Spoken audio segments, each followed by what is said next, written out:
નમસ્કાર વિદ્યાર્થી મિત્રો, લર્ન વિથ નિલેશમાં તમારું હાર્દિક સ્વાગત છે. વિદ્યાર્થી મિત્રો, આજે આપણે ધોરણ 9 વિષય વિજ્ઞાન નવનીતનું વાર્ષિક પરીક્ષાનું અસાઇનમેન્ટ, તેમાં ચેપ્ટર નંબર 11 અને ચેપ્ટર નંબર 12 એના વિભાગ બીના જેટલા પણ પ્રશ્નો છે તેનું સોલ્યુશન મેળવીશું. આની અગાઉ આપણે વિભાગ બીના દરેક ચેપ્ટરના સોલ્યુશનના વિડીયો મૂકેલા છે. જો તમે ના જોયા હોય તો આપણી ચેનલ ઉપર જઈને જોઈ શકશો અને આ વિડીયો પૂરેપૂરો જોજો. આ વિડીયો પૂરો થતાની સાથે એન્ડ સ્ક્રીન ઉપર પણ તમને એ બધા જ વિડીયોનું ભેગું પ્લેલિસ્ટ મળી જશે, જેમાં આપણે વિજ્ઞાન અને ગણિત વિષયના જે સોલ્યુશનના વિડીયો છે તે મૂકેલા છે, તે તમે આપણી ચેનલ ઉપરથી જોઈ શકશો. વિડીયો પસંદ આવે તો વિડીયોને લાઇક કરજો અને તમારા મિત્રો સાથે શેર કરજો. ચેનલ ઉપર નવા હોય તો ચેનલને સબસ્ક્રાઈબ કરવાનું ભૂલતા નહીં. તો ચાલો સોલ્યુશન શરૂ કરીએ અને તમને અમારો વિડીયો કેવો લાગે છે એ બાબતે કોમેન્ટ કરીને ખાસ જણાવજો. ચેપ્ટર 11 પહેલું છે અનુમાન લગાવો કે નીચેનામાંથી કયા ધ્વનિની પીચ વધારે છે. તો ગિટાર અને કારનો હોર્ન આ બે આપેલા છે, એમાંથી ગિટારની પીચ વધારે હોય છે. બીજું છે કોઈ ધ્વનિ તરંગ માટે તરંગ લંબાઈ અને આવર્તકાળ એટલે શું? તો બંનેની વ્યાખ્યા લખવાની છે. તરંગ લંબાઈ માટે લખીશું કે કોઈ પણ બે ક્રમિક સંઘનન અથવા બે ક્રમિક વિઘનન વચ્ચેના અંતરને તરંગ લંબાઈ કહે છે. આવર્તકાળની વ્યાખ્યા લખીશું કે માધ્યમમાં કોઈ નિશ્ચિત બિંદુ પાસેથી બે ક્રમિક સંઘનનો કે બે ક્રમિક વિઘનનોને પસાર થવા માટે લાગતા સમયને ધ્વનિ તરંગનો આવર્તકાળ કહે છે. બીજી પણ એક નાનકડી વ્યાખ્યા છે કે આવૃત્તિના વ્યસ્તને આવર્તકાળ કહે છે. આવૃત્તિના વ્યસ્તને આવર્તકાળ કહે છે. પછી પ્રશ્ન ત્રીજો છે પરાશ્રાવ્ય ધ્વનિ વિશે જરૂરી સમજ આપો. તો પરાશ્રાવ્ય ધ્વનિ એને પરાધ્વનિ અને અંગ્રેજીમાં અલ્ટ્રાસોનિક સાઉન્ડ એ રીતે ઓળખવામાં આવે છે. એવો ધ્વનિ કે જેની 20,000 હર્ટ્ઝ કે તેથી વધુ આવૃત્તિ હોય, એટલે કે 20,000 હર્ટ્ઝ કે તેથી વધુ આવૃત્તિ ધરાવતા ધ્વનિને પરાશ્રાવ્ય ધ્વનિ કહે છે. સામાન્ય માનવ કાન એટલે કે આપણે લોકો આ પ્રકારનો પરાધ્વનિ સાંભળી શકાતા નથી, કેમ કે આપણી કાનની ક્ષમતા નથી. હવે આવું ધ્વનિ કોણ સાંભળી શકે અને ઉત્પન્ન કરી શકે? તો ડોલ્ફિન, ચામાચીડિયું અને પોર્પોઇસ. વિદ્યાર્થી મિત્રો, પોર્પોઇસ એ વ્હેલ જેવું જ એક સસ્તન પ્રાણી છે, જે આવો પરાધ્વનિ ઉત્પન્ન કરી શકે છે અને સાંભળી પણ શકે છે. કૂતરું, બિલાડી, માછલી, કેટલાક પક્ષીઓ અને કેટલાક જીવજંતુઓ પણ આવા પરાશ્રાવ્ય ધ્વનિ ઉત્પન્ન કરી શકે અને સાંભળી શકે છે. કેટલીક પ્રજાતિના ફૂદાઓની શ્રવણ શક્તિ ખૂબ જ ઊંચી હોય છે.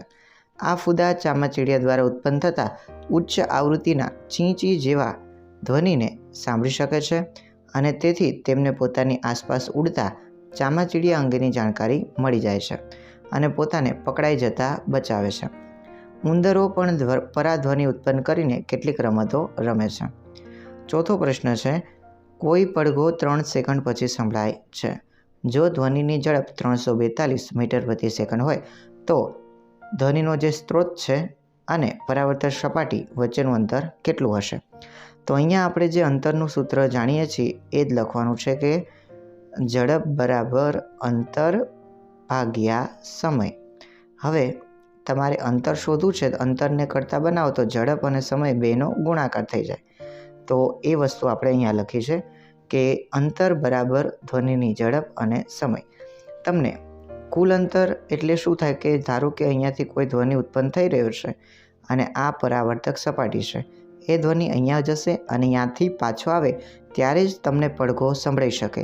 એટલે કે આટલું જેટલું અંતર જો ડી હોય તો વળતી વખતેનું અંતર પણ ડી, એમ કરીને 2D જેટલું અંતર થાય. એટલે કે આ કુલ અંતર છે, કેમ કે એ ધ્વનિ જે તમારા દ્વારા ઉત્પન્ન થયેલો છે એ કોઈ દિવાલ કે પરાવર્તક સપાટીને અથડાઈને ફરીથી પાછો ફરે અને તમને ફરીથી સંભળાય ત્યારે જ આપણે એને પડઘો કહીએ છીએ. એટલે આપણે 2D લેવા પડે, કેમ કે એ કુલ અંતર છે. 2D બરાબર V × T એટલે કે 342 ગુણ્યા 3. હવે આ બગડો જે ગુણાકારમાં છે ડીની સાથે એ ભાગાકારમાં જતો રહે, એટલે 342 ગુણ્યા 3 ભાગ્યા 2 તમારો છેલ્લો જવાબ 513 મીટર આવશે. હવે તફાવત પૂછ્યો છે યાંત્રિક તરંગ અને બિન યાંત્રિક તરંગ. બંને તરફ તમારે બે મુદ્દા લખવાના હોય.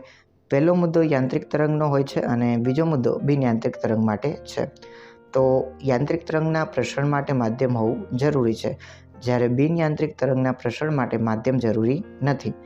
યાંત્રિક તરંગો જે છે એ શૂન્યાવકાશમાં પ્રસરતા નથી, જ્યારે બિન યાંત્રિક તરંગો શૂન્યાવકાશમાં પ્રસરે છે. આની સિવાયના પાણી પર પ્રસરતા તરંગો, ધ્વનિના તરંગો એ બધા યાંત્રિક તરંગો કહેવાય અને વિદ્યુત ચુંબકીય તરંગો એ બિન યાંત્રિક તરંગો છે. બીજા જે 2 મુદ્દા વધારાના લખ્યા છે, તમે ઈચ્છો તો લખી શકો છો અને ના લખવા હોય તો પણ ચાલશે, કેમ કે 2 માર્ક્સમાં તમે બંને બાજુ 2 મુદ્દા લખો, એમ કુલ 4 મુદ્દા લખો તો પણ તમને 2 માર્ક્સ મળી જશે. છઠ્ઠો પ્રશ્ન છે, અનુરણન એટલે શું, તેને કેવી રીતે ઘટાડી શકાય? તો ધ્વનિ ઉત્પન્ન થયો હોય અને એ પછી બંધ થઈ જાય, ત્યારબાદ વારંવાર થતા પરિવર્તનને લીધે જે ધ્વનિ મળે છે તેને અનુરણન કહે છે. હવે આવું અનુરણન ઘટાડવાના ઉપાયો જે છે એ આ પ્રમાણે છે. હોલની છત તથા દિવાલો પર ધ્વનિ શોષક પદાર્થો જેવા કે દબાયેલા fibre board, glass wool, rough plaster અને પડદા વગેરે લગાવી શકાય છે. સીટો બનાવવા માટેના પદાર્થની પસંદગી પણ ધ્વનિ શોષકતાના ગુણોને આધારે જ કરવામાં આવે છે. હવે અહીંયા આપણું ચેપ્ટર 11 જે ધ્વનિવાળું ચેપ્ટર હતું તેના જે પણ પ્રશ્નો હતા તેનું સોલ્યુશન પૂરું થાય છે. હવે આપણે પ્રકરણ નંબર 12 તેના પ્રશ્નો અને જવાબ જોઈએ. એમાં પહેલો પ્રશ્ન છે, પાલતુ પશુ ઉછેરથી શું લાભ થાય છે? તો પાલતુ પશુઓમાં એવા પ્રાણીઓ અથવા પશુઓ આવે કે જેને આપણે પાળી શકીએ છીએ. તો દૂધાળા પ્રાણીઓને દુગ્ધ સ્ત્રવણનો સમય વધારી દૂધનું ઉત્પાદન અને ગુણવત્તા વધારી શકાય છે. ખેતી માટે ઉપયોગી કાર્ય કરવા માટે પશુઓની સારી ઓલાદો મેળવી શકાય છે. સારી ગુણવત્તા ધરાવતા જે માંસ હોય છે તેનું ઉત્પાદન મેળવી શકાય છે. પ્રાણીઓનો ઘણી બધી રીતે પશુઓનો ઉપયોગ થતો હોય છે. એમના દ્વારા જે છાણ ઉત્પન્ન થાય છે તેનો છાણિયું ખાતર એટલે કે આપણું કુદરતી ખાતર બનાવવા માટે પણ ઉપયોગ કરી શકીએ છીએ, એ પણ લખી શકો. પછી આવા પ્રાણીઓને રાખીને એમનું દૂધ વેચીને પણ આવક એટલે કે આર્થિક મદદ પણ મળી શકે છે. તો એ મુદ્દા પણ તમે ઈચ્છો તો લખી શકશો. તફાવત છે ગુરુ પોષક તત્વો અને લઘુ પોષક તત્વો. તો પહેલો મુદ્દો ગુરુનો છે, બીજો છે લઘુનો. તો ગુરુ પોષક દ્રવ્યો જે છે એના વિશે લખીએ કે આ પોષક દ્રવ્યો વનસ્પતિને વધુ માત્રામાં જોઈએ છે. ગુરુ શબ્દમાં જ એનું નામ છે કે વધુ માત્રામાં જોઈએ. લઘુ એટલે કે વનસ્પતિને ઓછી માત્રામાં જોઈએ. હવે જે ગુરુ છે એવા પોષક તત્વોની સંખ્યા 6 છે, જ્યારે લઘુ પોષક તત્વોની સંખ્યા 7 છે. એના ઉદાહરણ લખીશું કે nitrogen, phosphorus, potassium, calcium, magnesium અને સલ્ફર. જ્યારે લઘુ છે એમાં iron, zinc, copper, chlorine, manganese, boron, molybdenum. તો આ રીતે તમે આના જવાબ લખી શકશો. ત્રીજું છે ટૂંક નોંધ લખો, જેમાં પ્રશ્ન છે મિશ્ર પાક ઉછેર. તો સૌપ્રથમ આપણે એની વ્યાખ્યા લખીશું અને પછી એ કયા પાક એકસાથે ઉગાડી શકાય તે લખીશું. તો એક જ ખેતરમાં એકસાથે 2 કે તેથી વધુ પાક ઉછેરવાની પદ્ધતિને મિશ્ર પાક ઉછેર પદ્ધતિ કહે છે. ભારતમાં મિશ્ર પાક જે પદ્ધતિ છે એમાં નીચે પ્રમાણેના પાક ઉગાડવામાં આવે છે, જેમ કે ઘઉં હોય તો એની જોડે ચણા, મગફળી હોય તો સૂર્યમુખી, કપાસ હોય તો મગ, મકાઈ હોય તો અડદ, ઘઉં હોય તો એની જોડે રાઈ, બાજરી હોય તો એની જોડે તુવેર. હવે એના જે લાભ છે એ જોઈએ કે આ ઉછેરની રીતથી નુકસાન થવાની સંભાવના ઓછી થઈ જાય છે, કારણ કે એક પાક નાશ પામે તેમ છતાંય બીજો પાક જે છે એનું ઉત્પાદન થશે એવી આશા જાગ્રત રહે છે. એટલે કે એક પાક નિષ્ફળ થાય તો બીજો પાક દ્વારા આપણે પૈસા કમાઈ શકીએ છીએ. ચોથું છે પશુધન ઉછેરના હેતુ જણાવી ભારતીય પશુધનની મુખ્ય જાતિના નામ લખો. પશુધનની અંદર તમારે ગાય, ભેંસ, બકરી એ બધા ઘેટા બકરા એ બધા પ્રાણીઓ આવે. હવે એનો મુખ્ય હેતુ શું છે? તો દૂધ ઉત્પાદન માટે હોઈ શકે, બળદ જેવા પ્રાણીઓનો હળ ચલાવવા માટે, સિંચાઈ અને ભાર વહનના કાર્યો માટે, ખેતીવાડીના કામ માટે. તો એ પશુધનની મુખ્ય જાતિઓમાં છે ગાય અને ભેંસની જાતિ, જેમાં ગાયની જાતિ છે બોસ ઇન્ડિક્સ અને બોસ બુબેલિસ જે છે ભેંસની જાતિનું નામ છે. પાંચમું છે પાક ઉત્પાદનને નુકસાન કરતા પરિબળો અને તેનાથી શું નુકસાન થાય છે તે જણાવો. તો પાક ઉત્પાદનને વિવિધ પરિબળો દ્વારા નુકસાન થઈ શકે છે. એમાં જૈવિક અને અજૈવિક પરિબળો છે. જૈવિકની અંદર કીટકો, ખોતરીને ખાનારા ઉંદરો, પક્ષીઓ, ફૂગ, ઈતરડીઓ, જીવાણુ, ટીડડા એ બધું તમે લખી શકો. અજૈવિક પરિબળોમાં ભેજ અને તાપમાન, ઓછો વરસાદ અથવા વધારે પડતો વરસાદ પણ પાક ઉત્પાદનને નુકસાન પહોંચાડી શકે છે. હવે આ પરિબળોને કારણે કૃષિ ઉત્પાદનોની ગુણવત્તામાં ઘટાડો થાય છે, વજનમાં ઘટાડો થાય છે, નબળી અંકુરણ ક્ષમતા એટલે કે જે ઉત્તમ પ્રકારના બીજ ઉત્પન્ન થતા નથી, નિપજનો રંગ દૂર થવો વગેરે કારણોથી ઉત્પાદનની બજાર કિંમત ઘટે છે. કેમ કે સારી ક્વોલિટીનું કંઈક ખોરાક હોય અને ખરાબ ક્વોલિટીનો ખરાબ હોય તો વધારે કિંમત કોની આવે? જે સારું હોય એનું. એટલે એ બધી રીતે એમને નુકસાન થઈ શકે છે. છઠ્ઠું છે અને આનો છેલ્લો પ્રશ્ન છે કે ખેતરોમાં જૈવિક ખાતર અને રાસાયણિક ખાતરનો ઉપયોગ શા માટે કરાય છે?